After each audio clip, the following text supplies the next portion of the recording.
प्रत्येक हिंदू बालकाने, प्रत्येक हिंदू पुत्राने कपाळाला गंध लावणं फार गरजेचं आहे आणि ह्याच्या मागंही खूप मोठं आध्यात्मिक कारण आहे. राजे जर नसते ना तर आपल्याला हे दिवस नव्हत्या. वारकरी कुणाला म्हणायचं की जे कोणतीही आशा न ठेवता फक्त पांडुरंग परमात्मा आपलासा कसा होईल. भगवान शंकराने सुद्धा पांडुरंग परमात्म्याला सांगितलं की तू सगळ्यांना जागा दिली पण मी कुठं थांबू शकतो. नक्की वारी म्हणजे ज्ञानची सुरुवात कशी झाली? आणि भाग्याची गोष्ट अशी की मी अखंड 10 ते 15 वर्षापासून अखंड पंढरपूरची दर महिन्याची वारी, शुक्ल पक्षातल्या एकादशीची वारी अखंडपणे मी करतोय.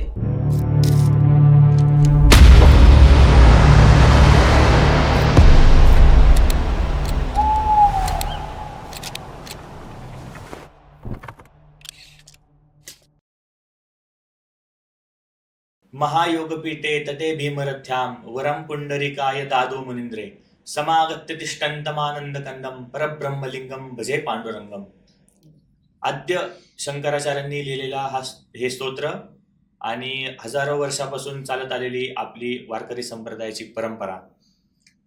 आज आपण ज्या गोष्टीवरती चर्चा करणार आहोत, वारकरी संप्रदाय, आणि आज आपल्याला लाभलेले पाहुणे आहेत हर्षवर्धन महाराज जी शेंडे. महाराज नमस्कार. नमस्कार. महाराजांचं सांगायचं झालं तर 15 वर्षापासून शुक्ल एकादशीला महाराजांची प्रत्येक महिन्याला पंढरपूरची यात्रा चालू असते आणि अखंड अविरत परंपरा महाराजांची चालू आहे. महाराज कीर्तनकार, प्रवचनकार आणि ज्ञानेश्वरीचं पारायण करतात. ज्ञानेश्वरीचं आध्यात्मिक क्षेत्रावरती आणि सायंटिफिक दृष्टीने अभ्यासही महाराज करतात आणि अंतरंग अभ्यास आणि बाह्यरंग अभ्यास नक्की काय असतो. आजच्या या मॉडर्न युगात किंवा मॉडर्न या काळात डिजिटल मीडियामध्ये वारकरी संप्रदाय नक्की कशा पद्धतीने चालू आहे, त्याच्यानंतर आपले कीर्तनकार, प्रवचनकार कशा पद्धतीने अभ्यास करतात, त्याच्यानंतर काही कीर्तनकार आणि प्रवचनकार अभ्यास न करता, मूळ पदांचा अभ्यास न करता कशा पद्धतीने एक बिझनेस प्रकारे अशा गोष्टी चालू आहे आणि मूळ वारकरी संप्रदायाचा इतिहास काय आहे, ह्या सगळ्या गोष्टींवर आज आपण चर्चा करणार आहोत.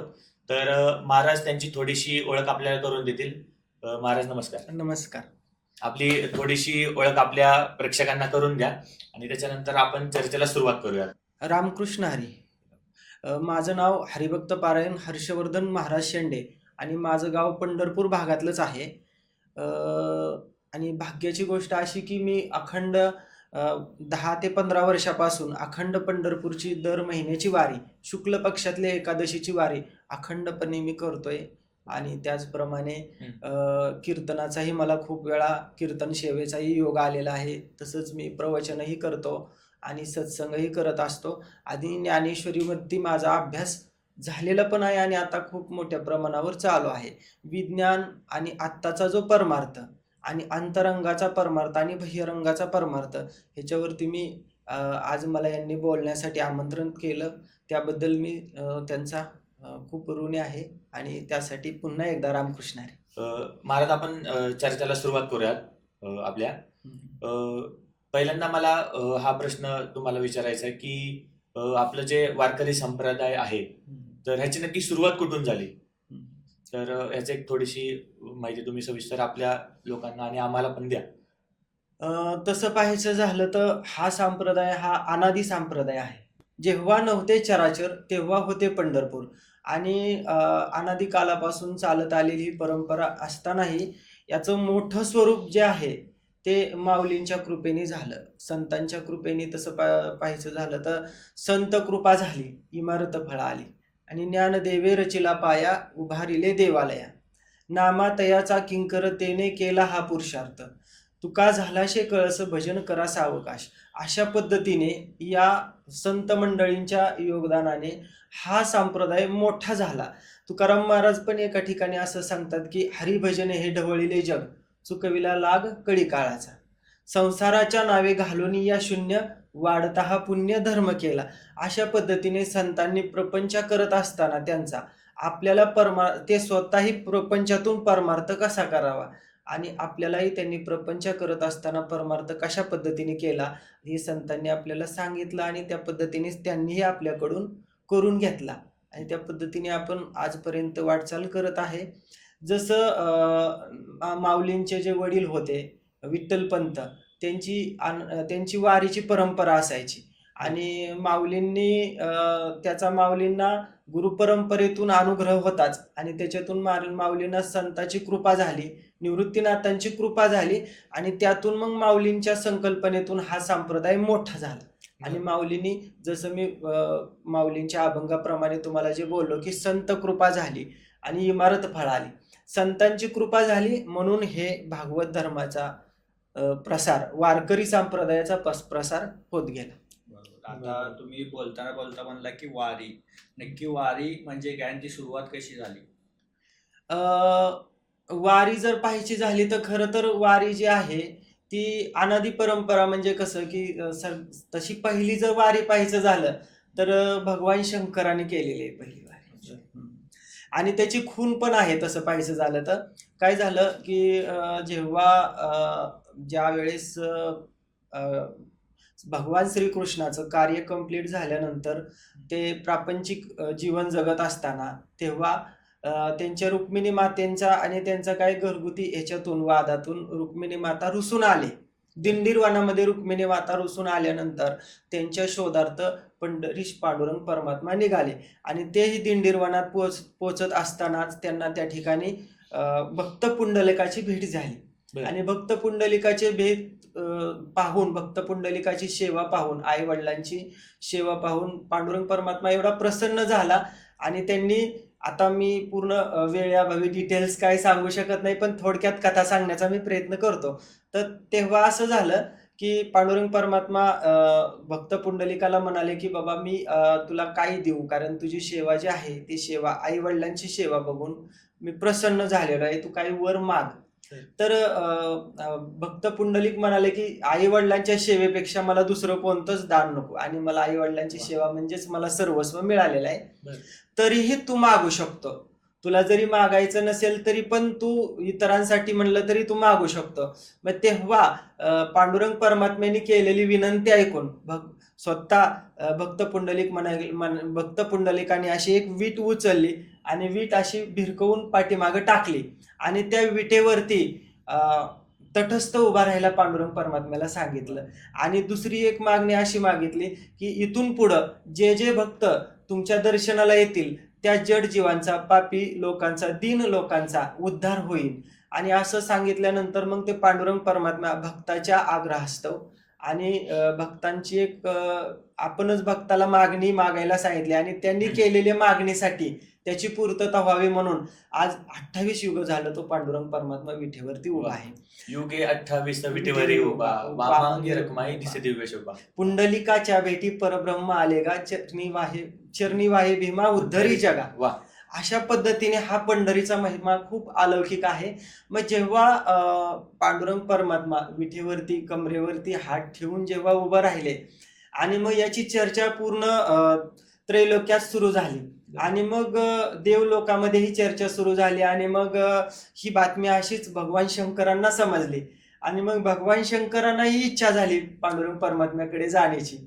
मग भगवान शंकर जेव्हा पांडुरंग परमात्म्याकडे निघाले तेव्हा त्यांचं सहकुटुंब त्यांच्याबरोबर निघालं. त्यांचं सहकुटुंब म्हणजे त्यांच्या धर्मपत्नी असणाऱ्या, जगत जननी असणाऱ्या पार्वती माता, आईसाहेब आणि त्याचबरोबर त्यांचे पुत्र कार्तिकेय आणि गणपती बाप्पा व तसेच त्यांचे नंदी, वाहन असणारे नंदी, असे 5ही जण निघाले.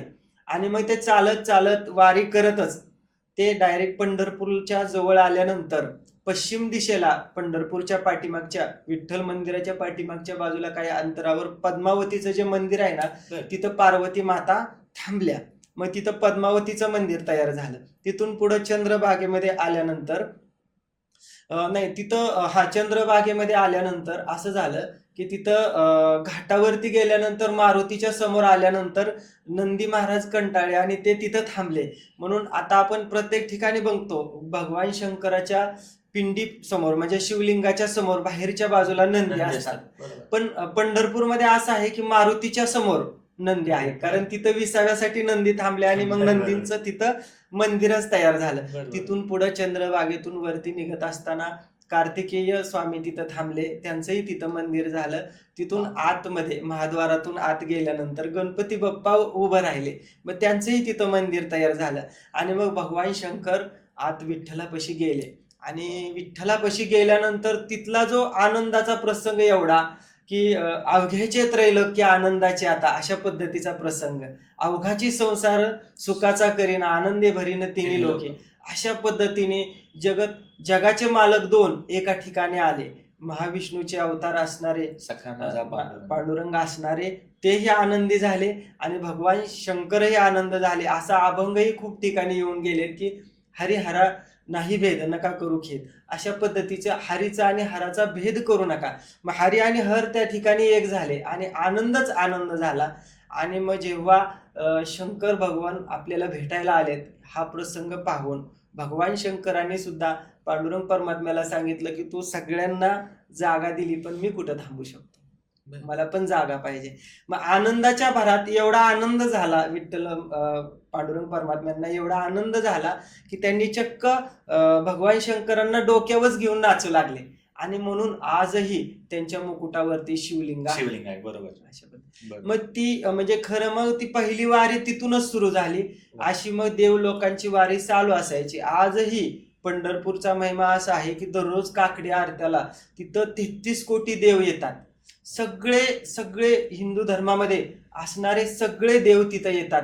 आणि ते देव एवढी मोठी संख्या देवांची असते आजही की वाळवंटापासून महाद्वारापर्यंत दाटी झालेली असते देव लोकांची. अशा पद्धतीचा पंढरीचा महिमा जेवढा वर्णन करेल एवढा कमीच आहे. अशा पद्धतीने हा महिमा अविरत अखंडपणे चालू असताना मग माऊलींच्या कृपेने हा महिमा जगाच्या समोर आणण्याचं काम हे माऊलींनी केलं. वा, छान छान छान. तसं कीर्तनाचा जसं आहे की आपल्या संतांनी भरपूर प्रकारे आपली ज्ञानेश्वरी म्हणा किंवा संत ज्ञानेश्वर महाराज, तुकाराम महाराज किंवा आपल्या भरपूर संतांचे आपल्या महाराष्ट्राला वारसा लाभलेला आहे. आपल्या संतांनी भरपूर आपल्याला उपदेश केलेले आहेत. ते भजनात नव्हत्यात, प्रवचनात नव्हत्यात, कीर्तनात नव्हत्यात. तर ही कीर्तन परंपरा कशी चालू झाली किंवा कीर्तन परंपरा ही सुरुवात कुणापासून झाली? कुठल्या संतांनी याची स्थापना वगैरे केली, असं काही इतिहास आहे का त्याचा? हा ना, आहे ना इतिहास. आता संतांचा हेतू काय होता की संतांना हा जो महिमा आहे, कारण का तर विठ्ठल जो आहे म्हणजे पांडुरंग परमात्मा हा विठेवरती उभा राहिला, म्हणून तो आहे विठ ज्याचे स्थळ असा तो विठ्ठल, म्हणून त्याचं नाव विठ्ठल असं प्रचलित झालं. आणि मग काय झालं की जेव्हा हा भक्तीचा महिमा संत कृपेने निवृत्तीनाथांकडून जेव्हा माऊलींना त्याची प्रचिती आली आणि मग माऊलींना वाटलं की हा जो महिमा आहे संतांचा, काय झालं की माऊलींनाच पांडुरंग परमात्म्याचं स्वरूप लक्षात आलं होतं. माऊली एका अभंगातही त्याचं वर्णन करतात की माऊली एका ठिकाणी असं म्हणतात की योगिया दुर्लभ तोम्या देखिला साजने, पाहता पाहता मना न पुरे धनी. आणि माऊली म्हणतात की अनंत रूपे अनंत वेशे देखिले मेत्यासी, बाप रुक्मा देवीवरू खून बाणली कैसी. मग देखिला माये देवाचा देव, फिटला संदेह निमाले दुजे पण. असा हा पंढरीचा महिमा जगाच्या समोर जावा, जगाला सोप्या पद्धतीने समजावा, यासाठी मग माऊलीने हा परंपरा पुढे आणली. आणि त्यांच्या समकालीन असणारे मग त्यावेळेस नामदेवरायांचंही कार्य असायचं त्यांच्या समकालीन. मग ते परत वाळवंटात त्या भक्तीची महिमा चालू असताना मग ते नामदेव कीर्तन करी पुढे देव नाचे पांडुरंग अशी परंपरा असायची. जनी म्हणे ज्ञान देवा बोला अभंग. आणि तेव्हा जनाबाईंचा अधिकार एवढा मोठा की जनाबाई जे सांगतील तसं ते विठ्ठल देव ऐकायचे, संत मंडळींना ते करावं लागायचं. म्हणजे त्या कारण फडकरी परंपरा असायची कीर्तनांची. मग फडकरी परंपरेमध्ये एक अधिकारी महात्मे असायचे, त्यांनी सांगायचं की चाल कुणी म्हटली पाहिजे. मग चाल सांगण्याचा अधिकार जनाबाईंना असायचा आणि ते चाल ज्ञानेश्वर माऊली चाल म्हणायचे. आणि नाचू कीर्तनाचे रंगी ज्ञानदीप लावू जगी, अशा पद्धतीने कीर्तनाचा महिमा खऱ्या अर्थाने नामदेवरायांपासून पुढे चालू सुरू झाला. आता तुम्ही जसं सांगितलं की जसं कीर्तन हे आपले जनकल्याणासाठी संतांनी केले, जसं पण आता आपण बघतो की काही कीर्तनकार त्याचा बिझनेस करतात किंवा त्याचा एक उपयोग करून घेतात आपल्या स्वतःच्या स्वार्थासाठी म्हणू आपण. तर याबद्दल तुम्ही काय सांगाल की लोकांना की तुम्ही नक्की कोणाचं कीर्तन ऐकलं पाहिजे किंवा खरा कीर्तनकार कसा ओळखायचा? याला जोडूनच माझा असा प्रश्न होता की आपल्या वारकरी संप्रदायाच्या परंपरेमध्ये जर एखादा संत किंवा एखादा वारकरी जर कीर्तन करतोय किंवा प्रवचन वगैरे करतोय किंवा भजन करतोय तर पैसे घेणं किंवा अशा गोष्टी आपल्या परंपरेत आधीपासून होत्या का या आत्ता रूपात आलेल्या आहेत? तर तसं जर खऱ्या अर्थाने जर विचार करायचा झालं तर भक्ती करत असताना आशा मोहमाया सोडून भक्ती करायची. कारण बऱ्याच ठिकाणी असा उल्लेख आलेला आहे की चित्ती नाही आस त्यांचा पांडुरंग दास, असे भक्ताची घरी कामे न सांगता करी.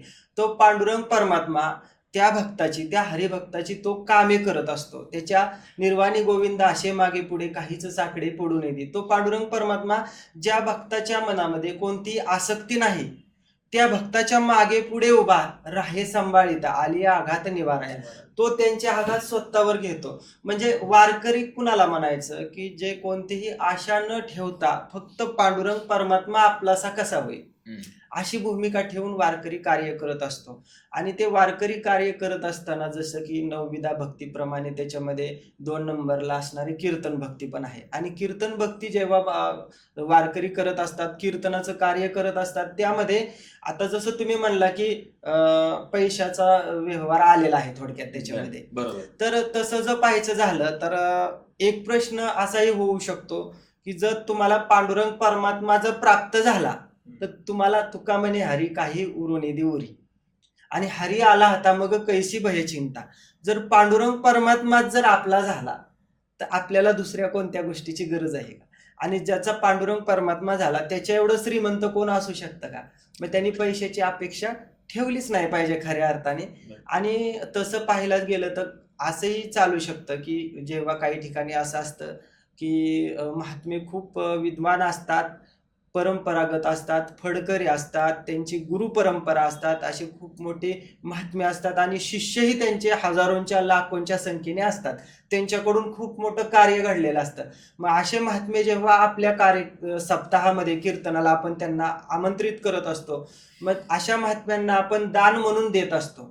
दान म्हणून आपण स्वखुशीने त्यांच्या कार्यासाठी आपलं काहीतरी गावाचं, आपल्या मंडळाचं काहीतरी सत्कर्मी लागावं, दान आपण केलेल्या कार्यक्रमाचं फल काहीतरी सत्कर्म घडावा, त्याच्यामधून काहीतरी आपला उद्धार व्हावा, ह्या भूमिकेतून आपण त्यांना दान करत असतो. आणि मग त्या दानामध्ये त्यांना आपण फॉर एक्झाम्पल आपण त्यांना 10,000 देतोय का 20 देतोय, कारण दान हे दान असतं, म्हणजे त्याचं तुलना आपण पैशामध्ये करू शकत नाही. असं चालू शकतं आणि असं चालू आहे. मला माझ्या मते दानाला काही हरकत नाही, हरिभक्ताला दान करणं हे योग्यच आहे. थोडक्यात असंही म्हणता येईल की त्यांचं जे काही कार्य चालू आहे धर्माचं, त्या धर्म कार्यासाठी आपण कुठंतरी योगदान होतोय असं म्हणायला काही हरकत नाही. आणि तुम्ही म्हणला की जसं की पैशाचा व्यवहार कितपत, आता दान म्हणून केलं तर योग्य म्हणायला काही हरकत नाही. सत्कर्माला आपण कुठंतरी तुका म्हणे सत्य कर्मा व्हावे सहाय्य, अशा पद्धतीने आपण सत्कर्माला सहाय्य करतो, म्हणजे आपल्याला नक्कीच हित होणार. पण दुसरा मुद्दा असा येतो की काही ठिकाणी असंही आपण बघतो की काही कीर्तनकार मंडळी असंही म्हणतात की बाबा की माझी एवढी बिदागी असते, मला एवढे एवढे पैसे बऱ्याचशा ठिकाणी दिले जातात. मी आता तुम्हाला तेच बोलणार होतो की म्हणजे आतापर्यंत माझ्या देखीवात किंवा असे गावाकडे वगैरे सप्ते होतात, असे भरपूर कीर्तनकार आहेत ज्यांच्या बिया 70,000 हजार, 80,000 हजार, 1.5 लाख, 2 लाख जशी त्यांची वेटिंग असते त्याप्रमाणे त्यांच्या व्यवहार त्यांचे ठरलेले असतात. तर हे योग्य की अयोग्य तेच माझा पुढचा मुद्दा होता, त्याच्यावरती हे करा तुम्ही. आता व्यवहार ठरवणं, ज्ञानाचा व्यवहार ठरवणं हे कधीही चुकीचं म्हणायला काहीच हरकत नाही. 100% ज्ञानाचा व्यवहार करणं म्हणजे आपल्या देवाला आपण बाजारात आणल्याचं पातक आहे असं म्हणायला काही हरकत नाही. आणि दुसरी गोष्ट अशी की त्या महात्म्यांसाठी, ते महात्मेच आहेत, त्या महात्म्यांसाठी आपण प्रेमापोटी सत्कर्मा म्हणून आपण त्यांना खूप उदार अंतकरणाने किती मोठं दान करू द्या, आणि ते महात्मे ते सत्कर्माला जर उपयोगी करत असतील ना तर त्याचा त्यांनाही फायदा आहे, आपल्यालाही फायदा आहे, त्यांच्या मार्गदर्शनामध्ये येणाऱ्या साधकांचाही उद्धार आहे. त्यामुळे ते योग्य आहे. फक्त व्यवहार ठरवणं 100% चुकीचं आहे. बरोबर. तुम्ही आता जसं बोललात त्याच्यातनं असा एक मुद्दा निर्माण होतो किंवा मला असा एक प्रश्न विचारायचा वाटतो की जसं तुम्ही आता बोललात की ज्ञानाचा व्यवहार आपण कधी केलेला चांगला. पण मला हा एक तुम्हाला प्रश्न विचारायचा आहे की आजकालचे जे कीर्तन होतात किंवा आजकालचे जे प्रवचन होतात त्याच्यामध्ये खरं ज्ञान दिलं जातं का लोकांना? ज्ञानाचा व्यवहार जसं तुम्ही बोललात व्यवहार होऊ द्यात, व्यवहार व्हायला हरकत नाही, पण त्या कीर्तनातनं लोकांपर्यंत काय पोहोचतं हे महत्वाचं आहे. नाही, ज्ञानाचा व्यवहार व्हायला नाही पाहिजे, पण आलेल्या महात्म्यांसाठी तुम्ही आलेल्या जे महाराज आहेत, जे सत्पुरुष आहेत, त्यांनी जे काही कार्य केलेलं आहे सत्कर्म, आणि त्यांचं मार्गदर्शन आपल्याला पाहिजे म्हणून आपण त्यांना प्रवचनासाठी कीर्तनासाठी आमंत्रित केलेलं असतं. मग त्यांच्यासाठी आपण स्वइच्छेने दान करतो हे योग्य आहे, पण व्यवहार म्हणून करणं हे अयोग्य आहे. नाही, ते लक्षात आलं माझ्या. माझा मुद्दा असा होता की कीर्तनामध्ये आपण जे कीर्तनकार लोकांपर्यंत जे पोचवायला हवं तर ते पोचवलं जातंय का न अभ्यास करता, किंवा बाबा काही वारकरी असे आहेत किंवा काही कीर्तनकार असे आहेत की बाबा बिझनेस चालू झालाय म्हणून एखाद्या गुरुकडे जायचं, एखाद्या संस्थेमध्ये जायचं, तिथं फक्त कीर्तन शिकून घ्यायचं आणि ओव्या पाठ करायच्या आणि त्याप्रमाणे फक्त लोकांपर्यंत जाऊन त्या ओव्या आणि त्याचे अर्थ लोकांना म्हणून दाखवायचे. म्हणजे सांसारिक असू किंवा भौतिक जगातलं ज्ञान असू किंवा आजकाल जोक्स वगैरे अशा भरपूर गोष्टी त्याच्यामध्ये यायला लागल्यात, तर हे योग्य आहे का? अतिशय खूप सुंदर प्रश्न आहे सर तुमचा, आणि हा जगाला संदेश देणारा, धर्माला संदेश देणारा, हिंदू धर्माला संदेश देणारा प्रश्न म्हणायला काही हरकत नाही. सत्कर्म जर करायचं असेल, सत्कर्मातून जर आपल्याला चालायचं असेल तर आपण स्वतः आचरण करणं फार गरजेचं आहे. आपण दुसऱ्याला ज्ञान देण्यासाठी जर आपण उभं राहत असेल ना तर आत्मपरीक्षण करणं फार गरजेचं आहे. संतांनी खूप ठिकाणी संत म्हणतात की आम्ही काय केलं, आम्ही असं केलं, अनुभव आली अंगात ते या जगात येत असे. आम्हाला सद्गुरूंच्या कृपेने, आम्हाला आमच्या गुरूंच्या कृपेने जो अनुभव प्राप्त झाला, भावेविन देव नकळे निसंदेह, गुरुविना अनुभव कैसा कळे. गुरूंच्या प्राप्तीशिवाय, गुरूंच्या कृपेशिवाय आपल्याला अनुभव प्राप्त होत नाही, आणि तो मिळालेला अनुभव जगासमोर मांडल्यानंतर, गुरूंच्या वरद हस्तातून प्राप्त झालेला अनुभव जगासमोर मांडला तर त्याचं फळ 100% सर्वांनाच, ऐकणाऱ्यांना आणि बोलणाऱ्यांनाही त्याचा पुण्याचा वाटा मिळाल्याशिवाय राहत. तर मला असा एक प्रश्न विचारायचा होता की आपलं ह्याच्या बाहेर जे आपलं बोलणं झालं त्यामध्ये तुम्ही बोलला होता की तुम्ही एक गुरुकुल या प्रकारे काहीतरी तुम्ही चालू करणार आहे, तर नक्की काय तुम्ही चालू करणार आहे हे सांगू शकता का? असं मला असं गुरुकुल जरी शब्द ऐकला ना की असं पेटून उठल्यासारखं होतं. कारण का माहिती आहे का ना सर, मी बोलतोय तरी माझे अश्रू आल्यासारखं जाणवते मला. ह्याचं कारण असं आहे की कंठी प्रेम दाटे, नैनी नीर लोटे, हृदयी प्रगटे रामरूप. कसं आहे की रामरूप जेव्हा प्रगट होतं हृदयामध्ये तेव्हा आपल्याला आपण कळवळा तयार होतो आणि आपल्याला असं झुंजारत एक विष्णुदास जगी. आपण पेटून उठलं पाहिजे. आपण हिंदू पुत्र आहे, आपण सनातन धर्माचे पाईक आहोत, आपण वारकरी संप्रदायाचे वारकरी आहोत, आपण भक्त आहोत. आपलं सगळ्यांचं कर्तव्य आहे की आपल्यामध्ये पूर्वीच्या काळी गुरु परंपरा असणारे गुरुकुल असायचे आणि त्यामध्ये सर्व प्रकारचं युद्ध शिकण्याचं, युद्धाचं शिक्षण असायचं, दानपट्ट्या वगैरे त्याचं शिक्षण असायचं आणि आत्मज्ञानाचं शिक्षण असायचं. सर्वात महत्वाचं, आत्मज्ञान समजल्याशिवाय, ब्रह्मज्ञान समजल्याशिवाय, आत्मज्ञानाशिवाय आपल्याला परमात्म्याची प्राप्ती होऊ शकत नाही, आणि परमात्मा समजल्याशिवाय आपल्याला अनुभूती येत नाही, आणि हे फक्त साधूंकडून घडू शकतं. आणि ज्या गुरुकुलामध्ये असणारे पारंपरिक पद्धतीने चालत आलेला हा जो संत महिमा आहे, ज्या गुरुकुलामध्ये चालू आहे ना, त्या गुरुकुलामध्ये जर साधक गेला आणि त्याने ती परंपरा जर समजून घेतली तर नक्की त्याचाही आत्मउद्धार होतो आणि त्याच्या संपर्कात आलेल्यांचाही आत्मउद्धार होतो. आणि आज हिंदू धर्म जागृत होण्यासाठी ह्या गोष्टीची खरंच खूप गरज आहे सर. हा पाया आहे म्हणायला काय हरकत नाही. बरोबर. नक्की. मग तुम्ही यामध्ये तुमचं कसं योगदान, आता तुम्ही विचार करताय की तुम्ही तुमच्या खूप सुंदर हे बोलायचं राहिलं होतं सर. आता माझा ह्याच्यामध्ये अशी भूमिका आहे, मी त्याच्या मागचा तुम्हाला आता दृष्टिकोन सांगितला. आता माझी भूमिका असं आहे की प्रत्येकाचं कर्तव्य आहे, आजपर्यंत जी चालत आलेली परंपरागत जी परंपरा आहे ती आपण शोधली पाहिजे. आणि ही परंपरा, गुरूंची ताकद आत्मप्रचितीची ताकद, साधूंचा बोध, या सर्व गोष्टी ज्यावेळेस आपल्याला समजतात त्यावेळेस मी खऱ्या अर्थाने ज्ञानेश्वरीचा जेव्हा अभ्यास माझा अखंड चालू आहे, खूप वेळा असं घडतं की ज्ञानेश्वरी वाचत असताना असा अनुभव येतो की खूप पश्चाताप होतो की खरंच आपल्या माऊलींनी एवढा मोठा संतांनी आपल्या समोर प्रसाद निर्माण करून ठेवलेला आहे, एवढा मोठा ब्रह्मरस निर्माण करून ठेवलेला आहे की तो जर आपण सेवन करण्याचा प्रयत्न केला, आत्मसात करण्याचा प्रयत्न केला, तर असं वाटतं की आपल्याला मिळालेला प्रसाद इतरांनाही मिळावा. आणि ही भूमिका ठेवून, अशी भूमिका ठेवून गुरुकुलाची मी संकल्पना ठेवलेली आहे. सुंदर सुंदर. माझा प्रश्न असा एक होता की जसं आपल्या वारकरी संप्रदायामध्ये प्रेमरस भरपूर ठिकाणी सांगितला जातो, किंवा सांसारिक गोष्टी किंवा बाबा आपल्या कौटुंबिक गोष्टी, ह्या गोष्टी भरपूर आपल्या कीर्तनातनं, प्रवचनातनं किंवा भरपूर गोष्टीतनं संत परंपरेमधनं सांगण्यात आलेल्या आहेत, तसा वीररस हा पण सांगणं गरजेचं आहे असं मला वाटतं. कारण की आपल्या वारकरी संप्रदायामध्ये हिंदू धर्माबद्दल जास्त बोललं जात नाही असं मला वाटतं. म्हणजे माझं एक वैयक्तिक मत आहे की किंवा बाबा अजून भरपूर लोकांचं पण असं मत आहे की हिंदू धर्माबद्दल जागृती करणं हे वारकरी संप्रदायाचं काम आहे का? फार गरजेचं आहे हे. कारण माझे राजे जर नसते ना, आपले राजे जर नसते ना, तर आपल्याला हे दिवस नव्हते आज. 100%. आज जो आपण हा सोहळा आणि हा आनंद घेतोय ना, आणि हिंदू धर्म स्वराज्य, हिंदवी स्वराज्याची स्थापना राजांनी केली म्हणून आज आपण हा आनंद घेतोय. म्हणून तुम्ही जसं म्हणला, खऱ्या अर्थाने वीररस सांगणं फार गरजेचं आहे. जर हिंदू धर्म जर जागृत ठेवला तर हिंदूंच्या परंपरा आपण समोर आणू शकतो. बरोबर. म्हणून पहिल्यांदा बाहेरची बाजू, बाहेरचं कंपाऊंड सुरक्षित करणं फार गरजेचं आहे. बाहेरचं जर आपल्या घराचं बाहेरचं कंपाऊंड जर सुरक्षित असेल तर घरामध्ये कधीच आपल्या कोण शिरकाव करू शकणार नाही किंवा आपल्यावर कोण हल्ला करू शकणार नाही, आणि मग आतून मग आपण धर्माचं कार्य करू शकतो. तसं वीरत्व जागृत होणं फार गरजेचं आहे.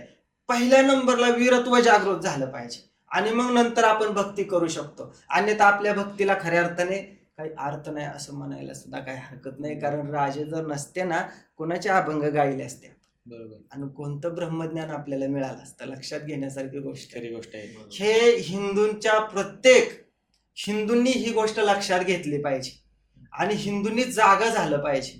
हे प्रत्येकाचं कर्तव्य आहे. असं नाव जरी घेतलं, हिंदू असं नाव जरी मनात आलं तरी असं आपल्यामध्ये महाराजांचा, छत्रपती शिवाजी महाराजांचा संचार झाला पाहिजे. खरी गोष्ट आहे. जय भवानी आणि जय शिवाजी म्हटल्यानंतर खऱ्या अर्थाने आपण सगळे मावळे तयार झालो पाहिजे. खरी गोष्ट आहे. आजही मावळ्यांची खूप गरज आहे.